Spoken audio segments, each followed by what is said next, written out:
भविष्यात राष्ट्रवादी शिंदेचा गट भाजपमध्ये विलीन होईल, खासदार संजय राऊतांनी हा दावा केलाय। विलिनीकरणाशिवाय दुसरा पर्यायच नाहीये असं सुद्धा राऊतांनी म्हटलंय। 25 ते 30 आमदारांचा गट भाजपमध्ये जाईल असं सुद्धा राऊतांनी म्हटलंय। तर एकनाथ शिंदेचा पक्ष सुद्धा भाजपात विलीन होणार असल्याचा दावा त्यांनी केलेला आहे। संजय राऊतांनी आपले खासदार सांभाळावेत असं मुश्रीफांनी त्यांना उत्तर दिलेलं आहे। पण मी एक तुम्हाला खात्रीने सांगेन की भविष्यामध्ये हा पक्ष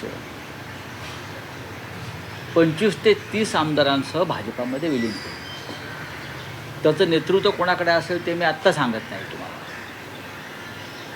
आणि त्याचबरोबर शिंदे गटाचेही तितकेच आमदार हे भाजपात विलीन होते। दोन्ही पक्षांचे तेवढे 25-30 आमदार हे भाजपात विलीन होण्याच्या मानसिकतेमध्ये आहेत। फक्त त्यांना काही काळ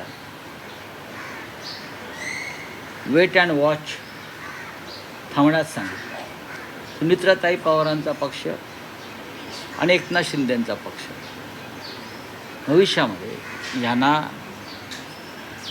विलीन व्हावंच लागेल। राष्ट्रवादी काँग्रेस पक्षाचा एकही आमदार हा अजितदादाचा पक्ष सोडून जाणार नाही, एकही आमदार। आता वास्तविक आपल्या संजय राऊतांनी आपले खासदार सांभाळावेत, तेच बरेचसे चाललेले आहेत, अशा बातम्या आम्ही ऐकलेल्या आहेत।